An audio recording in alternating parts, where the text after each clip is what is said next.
Bonsoir, nous vous invitons à suivre avec nous un programme présenté par la Fédération des Églises Adventistes du 7e jour. Le message de ce soir, nous espérons, vous sera d'une grande bénédiction et édification. Bonsoir, je suis heureuse de vous retrouver ce soir, chers jeunes, chers enfants, chers parents et adultes aussi, bien sûr. L'histoire de ce soir, nous commençons avec un peu de mythologie. Avez-vous déjà entendu parler d'un jeune homme qui aimait se voir tellement qu'il restait des heures et des heures devant son visage qui se reflétait dans la rivière? Les jeunes filles essayaient de le charmer parce qu'il était beau, mais elles avaient toutes le cœur brisé. Lui, il ne s'aimait que lui-même. Vous connaissez son nom? C'est exact, Narcisse. Son nom a à voir avec quelque chose de la nature. Vous aurez une image qui s'affiche à l'écran maintenant. Regardez bien. Il s'agit des narcisses, ou certains appellent ça des jonquilles. Mais la jonquille vient de la famille des narcisses. C'est une fleur qui est très belle, pas vrai? Mais avez-vous déjà vu des narcisses dans des bouquets ou dans des compositions? Non, pas vraiment. Parce qu'en fait, la narcisse ne va qu'avec elle-même. Quand on la met avec d'autres fleurs dans un bouquet, ça ne s'accorde pas. Ce n'est pas joli. Une narcisse est fière. Et dans l'histoire, Narcisse, il était fier et imbu de lui-même. Il était égocentrique. Il était arrogant. Et c'est de là que vient l'expression être narcissique. Ça veut dire se préoccuper tellement de soi qu'on ne peut pas aimer les autres. C'est impossible. On est tellement imbu de sa personne, on se préoccupe tellement de soi que c'est impossible pour nous de pouvoir penser au bien des autres. Vous connaissez quelqu'un qui était loin d'être narcissique, quelqu'un qui était désintéressé, qui a préféré l'humilité, pas l'humiliation, mais l'humilité. Ça veut dire prendre le temps de pouvoir accepter de n'être pas supérieur aux autres, de ne pas penser que les autres sont inférieurs à nous, de penser que je suis à tout le monde et que tout le monde est à moi. Ça veut dire quoi? Ça veut dire que je suis à la disposition, je suis disponible, je suis aimant, je suis serviable, je suis patient. Ces personnes, c'est Jésus. Et dans les évangiles, dans l'épître aux Philippiens, au chapitre 2, versets 4 à 5. Alors, je vous demandais de chercher à la maison. Philippiens, c'est dans le Nouveau Testament, chapitre 2, et nous allons lire, si vous voulez bien. Je vais vous entendre lire, même si vous savez que je ne vous entends pas, mais on s'entend, d'accord? Philippiens, chapitre 2, à partir du verset 3, pardon. Ne faites rien, par ambition personnelle, ni par vanité. Avec humilité, au contraire, estimez les autres supérieurs à vous-même. Que chacun, au lieu de regarder ce qui lui est propre, s'intéresse plutôt aux autres. Comment appliquer ce verset aujourd'hui? Je pense que ce serait en se posant une question. Comment cette semaine, je peux faire preuve d'humilité et d'amour envers les autres, comme Jésus l'a fait? On fait silence et on prie. Ferme les yeux. Seigneur Jésus, merci pour ton exemple. Merci de nous avoir montré que être comme Narcisse, c'est pas une bonne chose. Aide-nous à nous positionner, à vouloir savoir quelle sorte de fleur que nous voulons être. Dans quelle belle composition nous pouvons être si nous sommes des fleurs qui aimons les autres. Aide-nous à vivre en harmonie les uns avec les autres. Au nom de Jésus. Amen. À très bientôt pour un autre message en 5 minutes.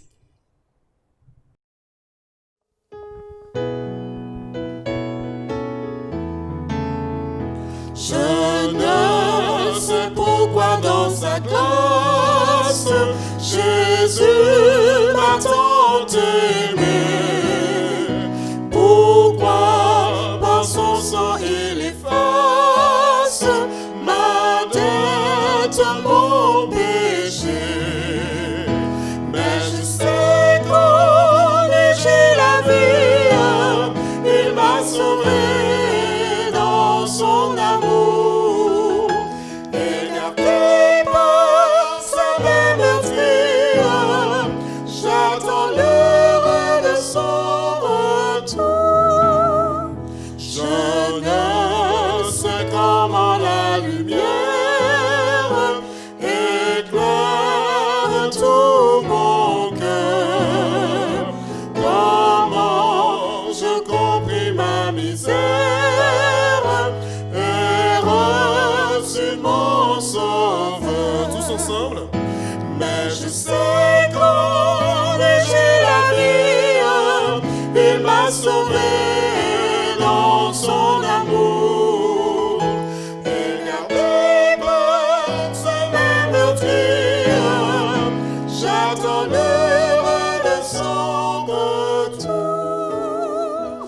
Je ne sais quelle est la mesure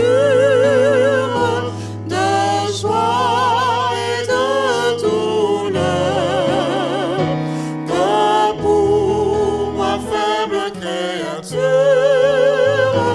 réserve mon sauveur.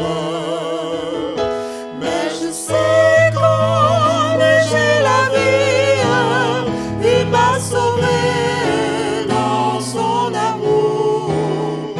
Et gardé par sa main meurtrière, j'attends l'heure de son retour. Je ne sais quand de la victoire le rang fait son heure, quand l'agneau l'époux dans sa gloire avec lui me prendra. Mais je sais qu'en j'ai la vie, il m'a sauvé dans son amour. Et gardé par sa main meurtrière, j'attends l'heure de son Reprenons le refrain ensemble, mais je sais. Mais je sais quand j'ai la vie, il m'a sauvé dans son amour. Et gardé par sa main meurtrière, j'attends l'heure de son retour.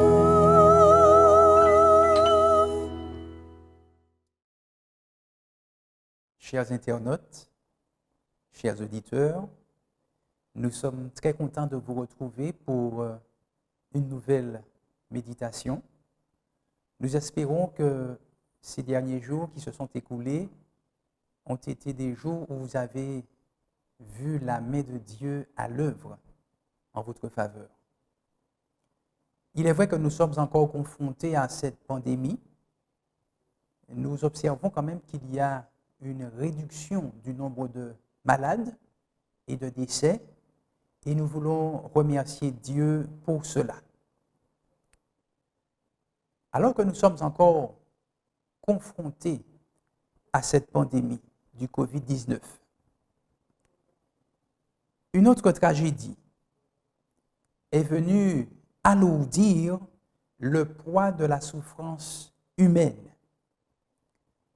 En effet, à Minneapolis, un homme était arrêté et allongé au sol à côté d'un véhicule de police.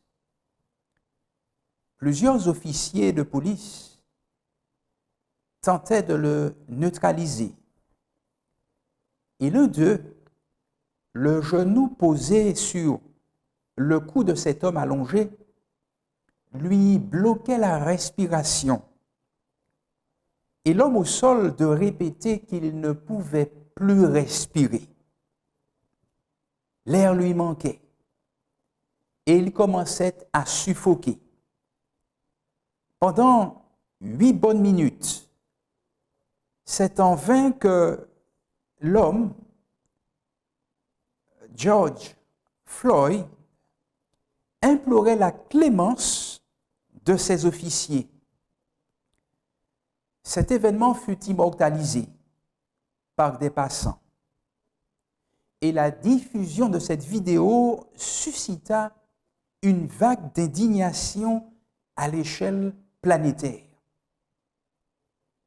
Un mouvement de contestation embrasa plusieurs villes des États-Unis et d'ailleurs.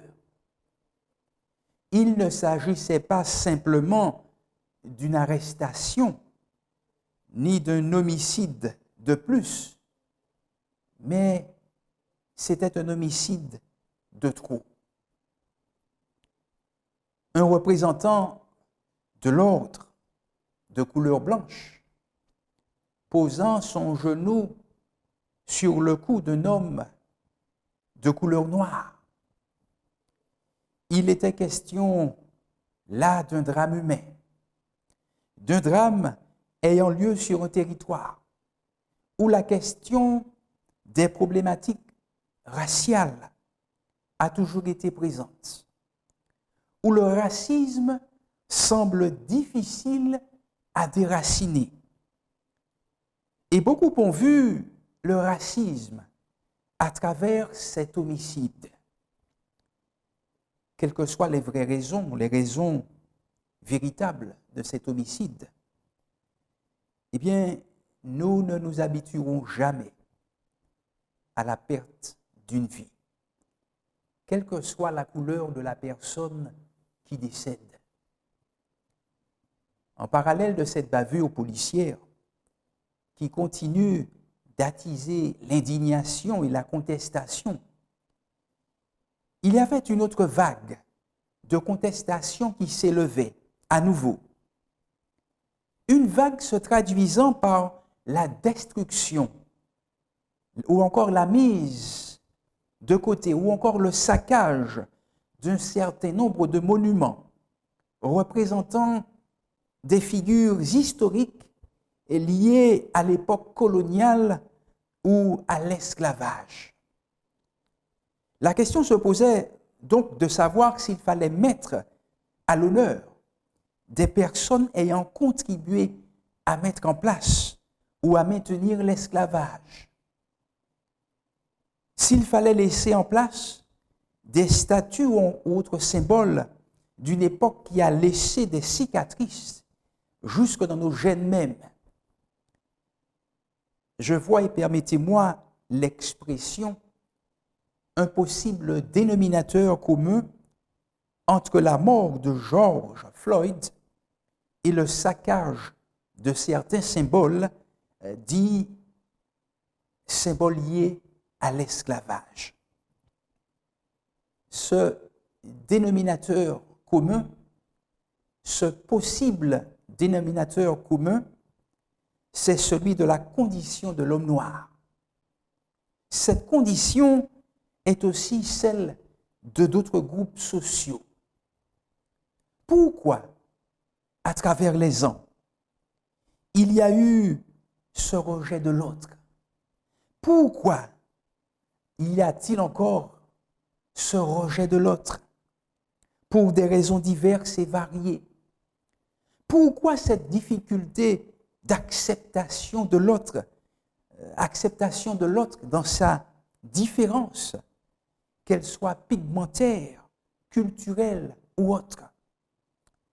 L'affaire est d'autant plus compliquée à comprendre que nous appartenons à la même descendance, plus exactement à la même ascendance, c'est-à-dire celle d'Adam et Ève.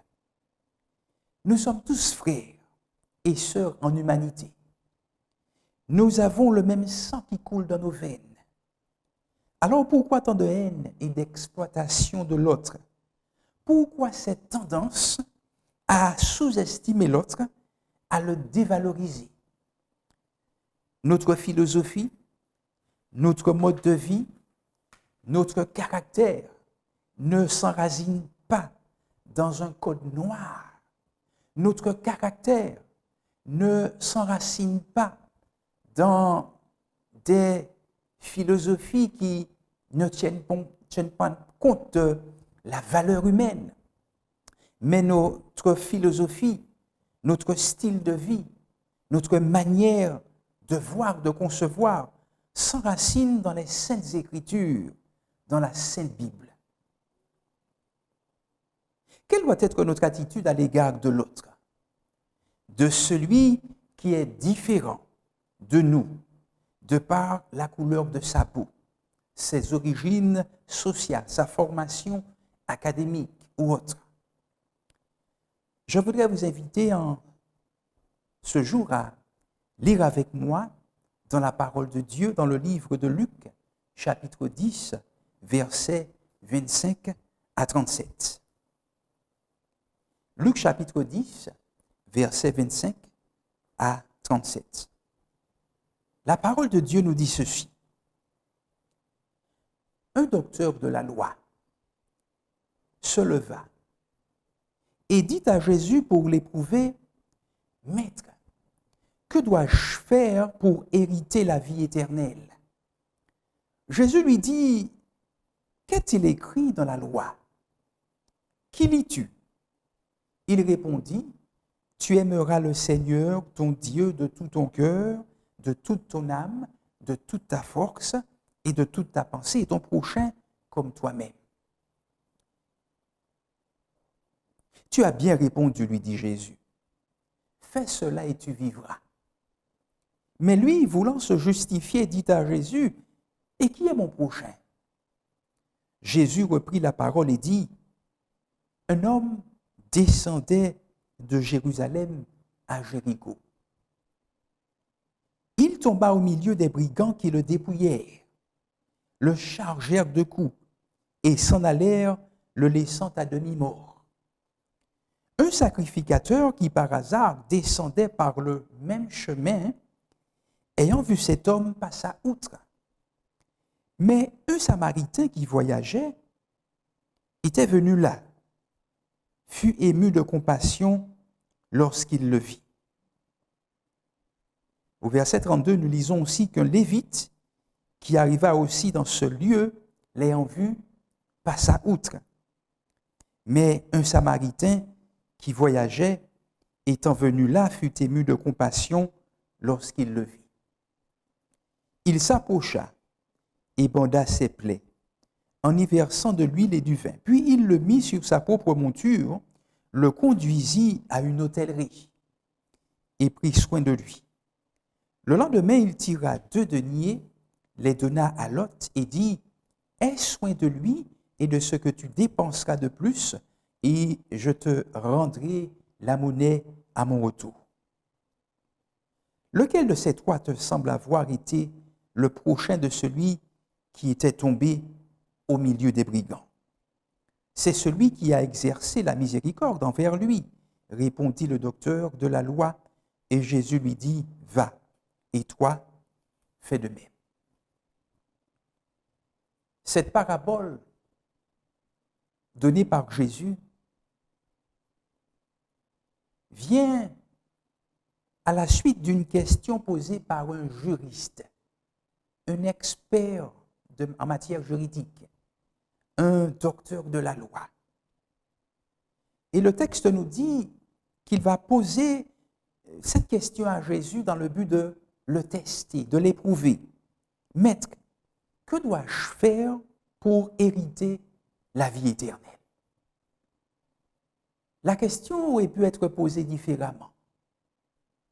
En effet, il aurait pu dire, comment pouvons-nous obtenir la vie éternelle plutôt que devons-nous faire pour obtenir la vie éternelle? Car la vie éternelle, eh bien, s'obtient par la foi. Lorsque nous plaçons notre foi en Jésus, cette vie éternelle, nous pouvons l'obtenir grâce à lui. Nous n'avons pas à accomplir des œuvres. Nous n'avons pas à compter sur nos propres actions, nos propres œuvres pour pouvoir obtenir la vie éternelle. Mais c'est dans la mesure où nous faisons confiance à Jésus, où nous lui confions notre existence, que nous pouvons obtenir cette vie éternelle. La question a été posée de cette manière. Elle a quand même le mérite de nous sensibiliser sur l'importance que nous devrions accorder à notre vie éternelle, car notre vie ici-bas, elle est très courte. Et nous ne savons pas à quel moment nous pourrions trépasser, à quel moment nous pourrions quitter cette terre, car la mort est tellement surprenante. Elle nous surprend, elle surprend beaucoup. Elle a déjà surpris beaucoup de personnes, de manière inattendue, bien sûr. Et nous comprenons la nécessité pour nous de nous poser les vraies questions. Surtout de nous poser la question de savoir ce que nous devrions faire, ou plus exactement, comment nous pourrions obtenir cette vie éternelle. La question a été posée par le docteur dans le but de tester Jésus. Et Jésus, à travers une parabole, va apporter une réponse à cette question. Il va d'abord proposer à cet expert en matière juridique, il va lui dire, mais qu'a-t-il écrit dans la loi?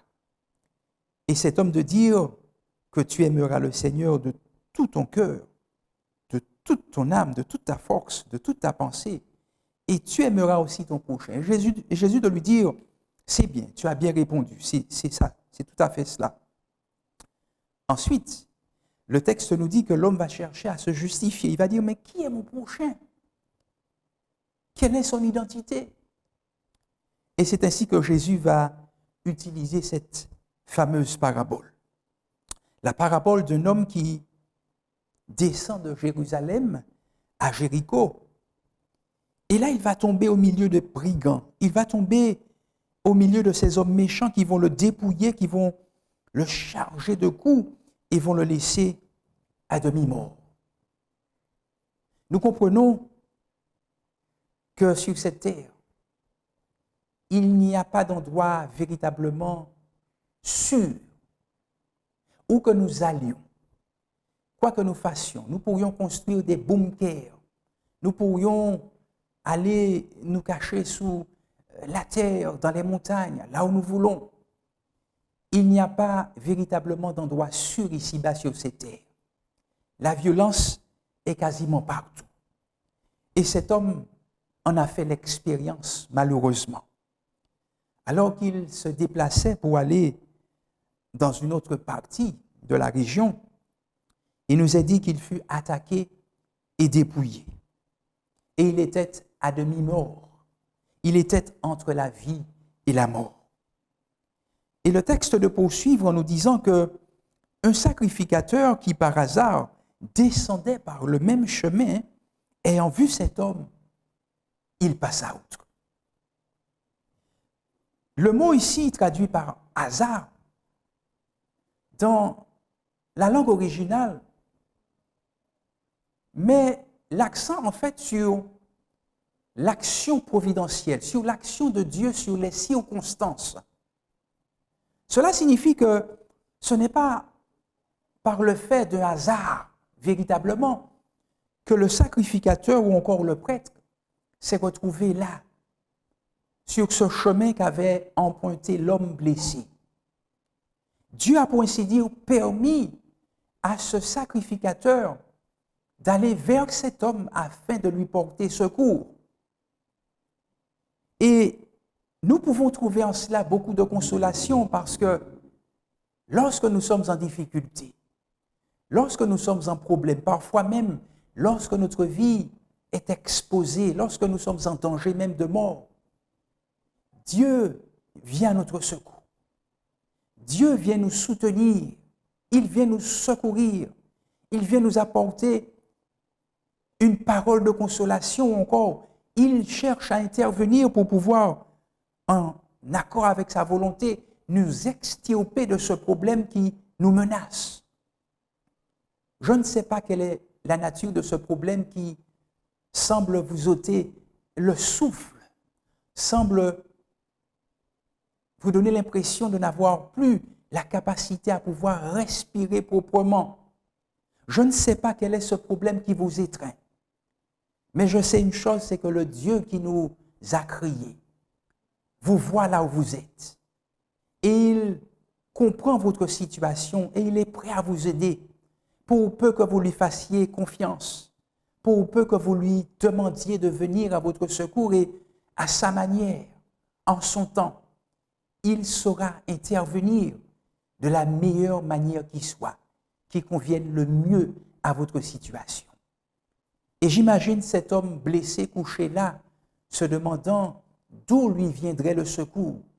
Si quelqu'un pourrait passer par là pour pouvoir l'aider, et Dieu, dans sa bonté, a permis à une personne, non pas une personne quelconque, mais à un prêtre, un homme qui connaît bien les Saintes Écritures. Il a permis à cet homme de venir sur la voie de cet homme blessé. Malheureusement, le texte nous dit que ce prêtre, cet homme qui est normalement censé mieux connaître que la loi, cet homme qui est normalement censé connaître de manière expérimentale ce que c'est que d'aimer, eh bien, il s'est retrouvé là en face d'une souffrance humaine. Et au lieu de faire de son mieux pour pouvoir aider cet homme en difficulté, le prêtre a préféré tourner le dos. C'est une situation qui est dramatique, qui est très triste. Malheureusement, nous sommes parfois confrontés à cela, confrontés à des personnes qui se disent chrétiennes, qui sont porteurs de messages spéciaux et dans la pratique, dans leur vie, de manière expérimentale, nous ne voyons pas toujours les fruits de ce qu'ils prêchent. Nous ne voyons pas toujours l'amour authentique et véritable. Et cela est de nature à décourager. Une autre personne passait par là, c'est le Lévite, nous dit le texte au verset 32. Le Lévite est un homme qui est dédié au service du temple. C'est un homme qui entend la parole, la prédication de cette parole. C'est un homme qui est un petit peu comme le sacrificateur. Il est au contact de cette parole, il la connaît et il s'occupe des affaires du temple. Il est censé lui aussi, de manière expérimentale, être capable de démontrer l'amour authentique et véritable. Malheureusement, le texte nous dit que lui aussi, il arriva sur ce lieu où était là couché cet homme. Et au lieu d'agir en faveur de cet homme, il a préféré détourner le regard. Il est passé outre. Il a préféré s'en aller, s'écarter de cet homme blessé et à demi-mort. La déception de cet homme couché devait être terrible, puisqu'il voit deux hommes religieux s'approcher, s'avancer, pour ensuite s'éloigner. Mais Dieu, dans son amour, est tellement merveilleux qu'il a permis qu'une troisième personne puisse débarquer. Cet homme, on l'identifie comme étant un Samaritain. Un Samaritain était un homme qui n'était pas considéré à sa juste valeur par les Juifs. Il n'y avait pas de rapport interpersonnel excellent entre les Juifs et les Samaritains. Et pourtant, cet homme, pas très bien apprécié, lorsqu'il s'approcha de cet homme à demi-mort, il nous a dit que lorsqu'il vit cet homme, il fut ému de compassion. Au lieu de s'en aller, de tourner le dos, il fut capable de compassion. Il s'approcha donc, il banda ses plaies en versant de l'huile et du vin, puis il mit cet homme sur sa monture. Il ne se posa pas de questions. Il agit sans chercher à savoir qui était cet homme couché par terre, s'il était noir, s'il était jaune, s'il était blanc. Il n'avait pas ce genre de préoccupation. Il n'a même pas cherché à savoir si cet homme aurait pu salir sa monture ou ses vêtements. Mais ce qui importait pour lui, c'était de venir en aide à quelqu'un qui était comme lui, c'est-à-dire un frère en humanité.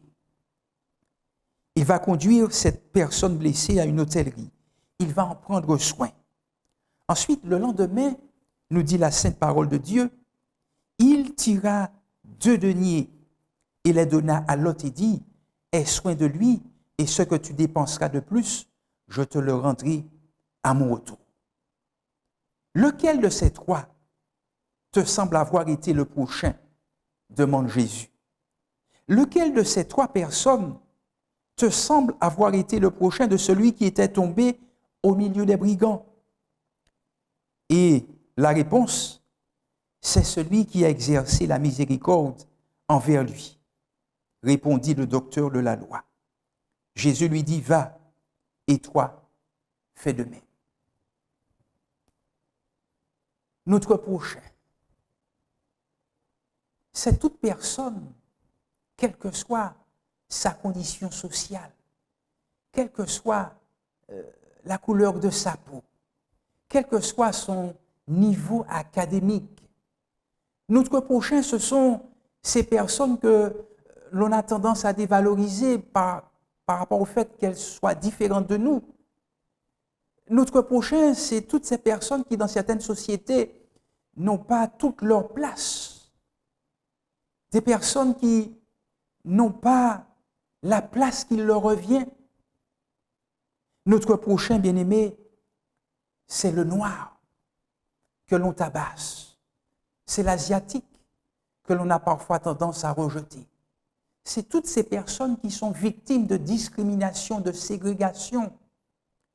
Et nous avons vu, à travers la mort de cet homme à Minneapolis, feu Floyd, que cette haine, parfois, cette manière de dévaloriser l'autre, ce jugement au faciès, continue de s'enraciner dans la mentalité de beaucoup de personnes. Et nous voulons prier Dieu de nous aider à nous libérer, à nous débarrasser de cela, à retirer de notre cœur, de notre fonctionnement, cette tendance raciste qui pourrait parfois polluer notre existence et notre mental. Et Dieu nous appelle en ce jour à imiter son exemple, à imiter aussi l'exemple de ce Samaritain qui ne s'est pas arrêté sur l'apparence extérieure de l'autre, mais à la vue de l'autre a montré de la compassion, puisqu'il avait en face de lui un frère en humanité. Le monde a plus que jamais besoin de refléter ce trait de caractère, de refléter ses sentiments, de refléter cet exemple du Samaritain. Par-dessus tout, de refléter l'exemple par excellence, c'est-à-dire celui posé par Jésus-Christ, qui n'a fait exception de personne. Car la Bible nous dit que Dieu a tant aimé le monde qu'il a donné son Fils unique, afin que quiconque croit en lui ne périsse point, mais ait la vie éternelle. Jean chapitre 3, verset 16. Dieu a tellement aimé l'humanité, Dieu a tellement aimé le noir, l'asiatique, l'hispanique ou autre, qu'il a donné sa vie afin que toutes ces composantes sociales, toutes ces composantes raciales, quelles qu'elles soient, aient accès au salut que Jésus veut offrir.